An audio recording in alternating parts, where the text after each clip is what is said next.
नमस्कार छात्रों, सुधीर शर्मा क्लासेस पे आपका स्वागत है। आप यहाँ देख रहे हैं NCERT class 9th exercise 12.2 maths का क्वेश्चन नंबर 4। ठीक है, इसके पहले हम 12.1 कर चुके हैं। इसका जो लिंक है वो ऊपर आई बटन में आ रहा होगा। बाकी 12.2 के जो क्वेश्चन है उनका भी लिंक ऊपर आई बटन में आप देख सकते हैं।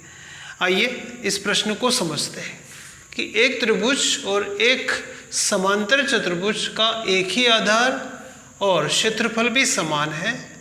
जैसे कि आप यहाँ देख रहे हैं कि ये जो त्रिभुज है और ये जो समांतर चतुर्भुज है, दोनों एक ही आधार पर हैं और दोनों का क्षेत्रफल समान है। यदि त्रिभुज की भुजाएं 26 सेमी, 28 सेमी और 30 सेमी है, त्रिभुज की भुजाएं 26 सेमी, 28 सेमी और 30 सेमी है तथा समांतर चतुर्भुज 28 सेमी के आधार पर है, इसका जो आधार है वो 28 सेमी है, तो बताइए इस समांतर चतुर्भुज की संगत ऊंचाई क्या होगी। इसके लिए हम क्या करेंगे, हमें ये भी दे रखा है कि त्रिभुज का क्षेत्रफल और इसका क्षेत्रफल समान है, तो हम पहले हीरो के सूत्र से इस त्रिभुज का क्षेत्रफल निकालेंगे। फिर जो इस त्रिभुज का क्षेत्रफल आएगा वही क्षेत्रफल इसका भी है, क्योंकि सवाल में लिखा रहा है कि दोनों का क्षेत्रफल समान है। तो हम इसका क्षेत्रफल निकाल लेंगे, उससे हमें इसका क्षेत्रफल पता लग जाएगा और इसका हमें आधार भी पता है 28 सेमी है, तो फिर हम ऊंचाई निकाल सकते हैं। यहाँ हमें दिया गया है त्रिभुज के लिए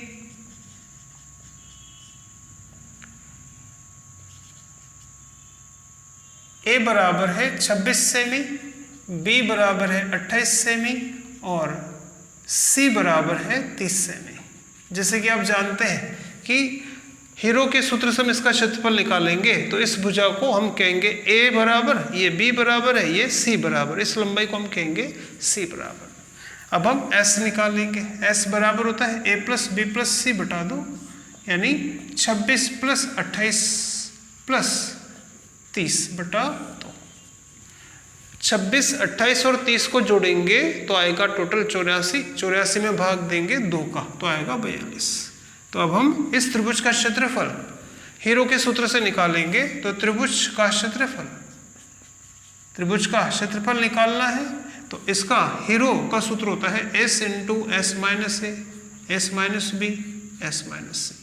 इसमें मान रखेंगे s की जगह 42, तो 42 इंटू 42 माइनस ए यानी 26, 42 माइनस बी यानी 28 और 42 माइनस सी यानी 30।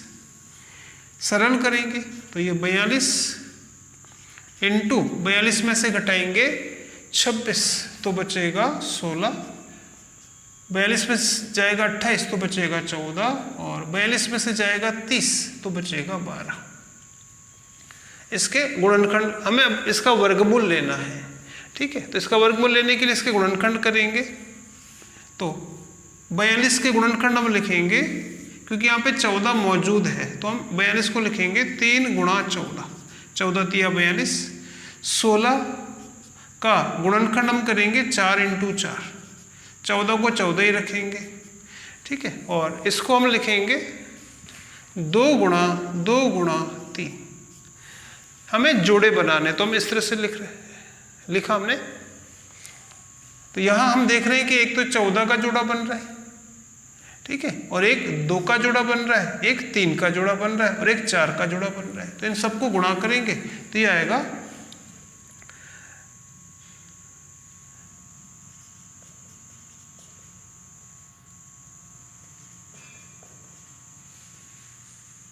अब हम इनके जोड़े बनाएंगे। तो हम यहाँ देख रहे हैं एक 2 का जोड़ा बन रहा है, एक 3 यहाँ पर है, यहाँ पर एक 3 का जोड़ा बन रहा है, एक 4 का और एक 14 का जोड़ा बन रहा है।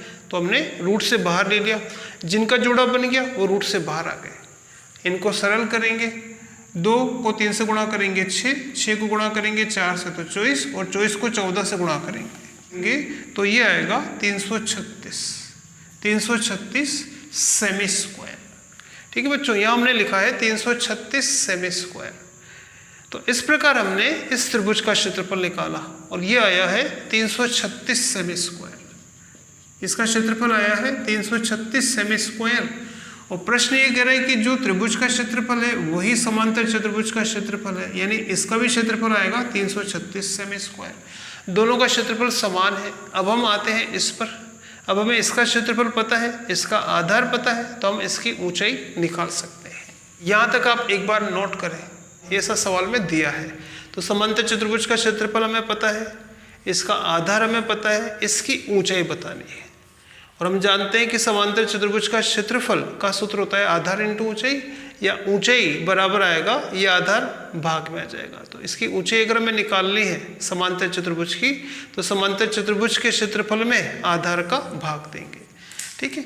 और इसको सरल करें तो 2 से कटेगा 14 बार, 2 से कटेगा 1, 6, 168 बार, फिर 168 में 14 का भाग जाएगा, 14 एकम 14, 14 दूनी 28, यानी इसकी जो ऊंचाई आएगी वो आएगी 12 सेंटीमीटर।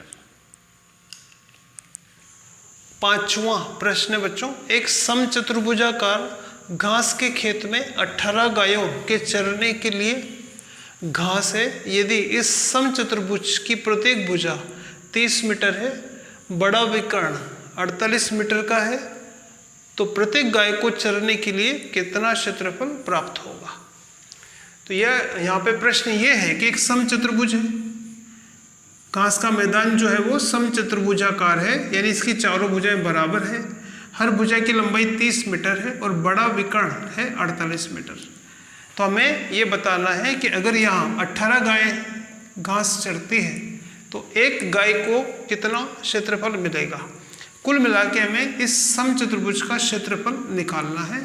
और समचतुर्भुज के क्षेत्रफल को निकालने के लिए हमें इसका ये विकर्ण तो दे रखा है 48, हमें ये वाला विकर्ण भी निकालना पड़ेगा।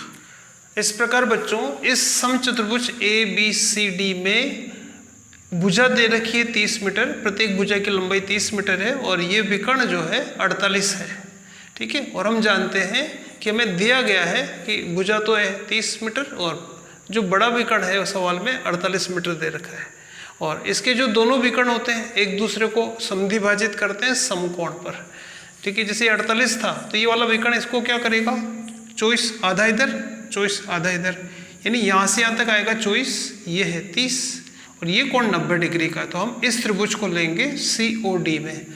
तो ये जो त्रिभुज है समकोण त्रिभुज COD में पाइथागोरस प्रमेय हम लगाएंगे, क्योंकि इसमें कर्ण दे रखा है 30 मीटर, आधार है 24 मीटर, हम लंब निकालना चाहते हैं, ठीक है। लंब निकाल लेंगे तो पाइथागोरस प्रमेय से लंब बराबर होता है कर्ण स्क्वायर माइनस आधार स्क्वायर। कर्ण मतलब ये जो समकोण के सामने भुजा है वो कर्ण, और आधार है 24। सरल करेंगे, 30 का वर्ग होता है 900, 24 का वर्ग 576, 900 में से 576 घटाएंगे तो बचेगा 324, जो कि जिसका वर्गमूल होता है 18, ठीक है बच्चों। तो इस प्रकार से हमें ये मिलेगा कि यहाँ से यहाँ तक है 18, OD अगर 18 है तो OB भी होगा 18, यानी यहाँ से यहाँ तक, यानी दूसरा जो विकर्ण होगा, ठीक है। तो इसीलिए जो इसका जो दूसरा विकर्ण होगा, दूसरा विकर्ण जो कि D से लेके B तक है या B से लेके D तक है, 18 और 18 यानी 36 मीटर आएगा। तो अब हमें इसके दोनों विकर्ण पता है, एक विकर्ण है 48 का, एक विकर्ण है 36 का। तो अब हम इस समचतुर्भुजाकार घास के मैदान का क्षेत्रफल निकाल सकते हैं। तो समचतुर्भुज का क्षेत्रफल, समचतुर्भुज का क्षेत्रफल निकालने का सूत्र होता है 1/2 इंटू पहला विकर्ण इंटू दूसरा विकर्ण, diagonal first into diagonal second. 1/2 into पहला विकर्ण 48, दूसरा विकर्ण 36, और 2 से हम काट देंगे 36 को 18 बार, 18 को 48 से गुणा करने पे आएगा 864 मीटर स्क्वायर, यानी इसका जो टोटल क्षेत्रफल है वो है 864 मीटर स्क्वायर। अब हमें ये बताना है कि इसका कुल क्षेत्रफल तो है 864, और इस टोटल क्षेत्रफल के अंदर, इस पूरे खेत के अंदर 18 गाय चरती है, तो बताइए एक गाय को कितना क्षेत्र मिलेगा। तो ये पता लगाने के लिए कि प्रति गाय कितना उसको क्षेत्रफल मिलेगा, इसके लिए कुल क्षेत्रफल में भाग देंगे। कितनी गाय यहाँ पे चलती है? 18, तो इसमें हम 18 का भाग देंगे। ठीक है, ये आप नोट करें। तो इस प्रकार बच्चों हमने यहाँ पे लिखा कि एक गाय को कितना क्षेत्र उपलब्ध होगा चरने के लिए, तो प्रति गाय उपलब्ध क्षेत्र होगा कुल जो क्षेत्रफल आया था, कुल क्षेत्रफल बटा गायों की संख्या। तो प्रति गाय निकालने के लिए कुल क्षेत्रफल 864 में 18 का भाग देंगे, तो आंसर आएगा प्रति गाय जो उपलब्ध क्षेत्र होगा वो होगा 48 मीटर स्क्वायर। प्रश्न है बच्चों कि दो विभिन्न रंग के कपड़ों के 10 त्रिभुजाकार टुकड़ों को सीकर एक छाता बनाया गया है। प्रत्येक टुकड़े की माप 20, 50 और 50 सेमी हो, तो प्रत्येक रंग का कितना कपड़ा इस छाते में लगा है। ठीक है, कि जैसा आप यहाँ एक देख रहे हैं कि एक छाता है, इसमें ये एक त्रिभुजाकार भाग है, इसकी लंबाई 50 सेमी और ये वाली भुजा 20 सेमी है। तो ऐसे यहाँ 10 त्रिभुजाकार टुकड़े हैं, 5 सामने हैं, 5 पीछे की तरफ है, और इन 10 टुकड़ों में 5 एक रंग के हैं, बाकी 5 अन्य रंग के हैं। तो हमें ये बताना है कि प्रत्येक रंग का कितना कपड़ा यहाँ पर लगा है इस छाते को बनाने में। तो हम क्या करेंगे, पहले एक टुकड़े का क्षेत्रफल निकाल लेंगे, पहले एक त्रिभुज का क्षेत्रफल निकाल लेंगे हीरो के सूत्र से। यहाँ इसकी भुजाएं हैं 50, 50 और 20, तो हम एक त्रिभुजाकार टुकड़े का क्षेत्रफल हीरो के सूत्र से निकाल सकते हैं। तो इस प्रकार से करेंगे बच्चों कि प्रत्येक त्रिभुजाकार टुकड़ा का हम क्षेत्रफल निकालेंगे। तो इसकी जो भुजाएं दे रखी है वो ए बी सी का मान है, ए बराबर 20 सेमी, बी बराबर 50 सेमी, सी बराबर 50 सेमी। अब हम यहाँ एस निकालेंगे, एस का ये फॉर्मूला होता है। ठीक है, इसमें मान रखेंगे, ए बी सी का मान जोड़ के 2 का भाग देंगे, 60 सेमी आएगा। इस त्रिभुजाकार एक टुकड़े का क्षेत्रफल क्या होगा, तो उसका सूत्र ये होता है, हीरोन के सूत्र से हम इस त्रिभुज का क्षेत्रफल निकाल सकते हैं। ये इस सूत्र में हम मान रखेंगे, एस जहाँ भी है वहाँ पे हम रखेंगे 60 सेमी, तो एस जहाँ भी है 60 रखेंगे, ए की जगह 20, 60, बी की जगह 50। इस तरह से सरल करेंगे तो 60 × 60 में से 20 गया 40, 10, 10। अब हमें वर्गमूल लेना होता है, तो यहाँ पे हम क्या जोड़े बनाते हैं। ऑलरेडी यहाँ पे आप देख रहे हैं कि 10 × 10 तो लिखा हुआ है, तो एक जोड़ा तो 10 का बन रहा है। अब इनको भी हम इस तरह से लिखें कि इनके जोड़े बन जाए। ठीक है, तो इसको हम लिखेंगे 60 को, तो हम लिखेंगे 2 × 3 × 10, 10। 40 को हम लिखेंगे 2 × 2 × 10, और इस 10 को हम ऐसे लिखेंगे, इस 10 को भी हम ऐसे लिखेंगे।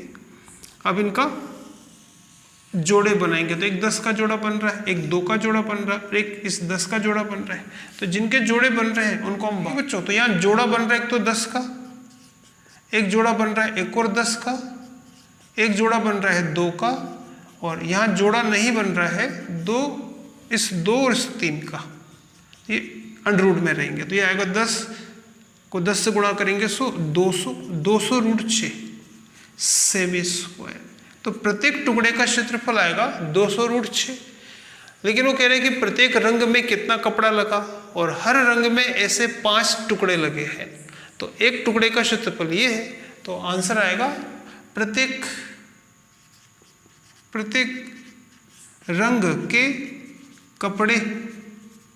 कपड़े का क्षेत्रफल निकालने के लिए जो एक रंग ये जो आया था 200 √6, इसको हम गुणा करेंगे 5 से, तो यह आ जाएगा 200 × 200 √6 × 5, तो यह आएगा 1000 √6 सेमी स्क्वायर। ठीक है बच्चों, तो यहाँ हमने लिखा है 1000, ठीक है, 1000 √6 सेमी स्क्वायर। तो प्रत्येक रंग का जो कपड़ा लगेगा वो है 1000 √6 सेमी स्क्वायर।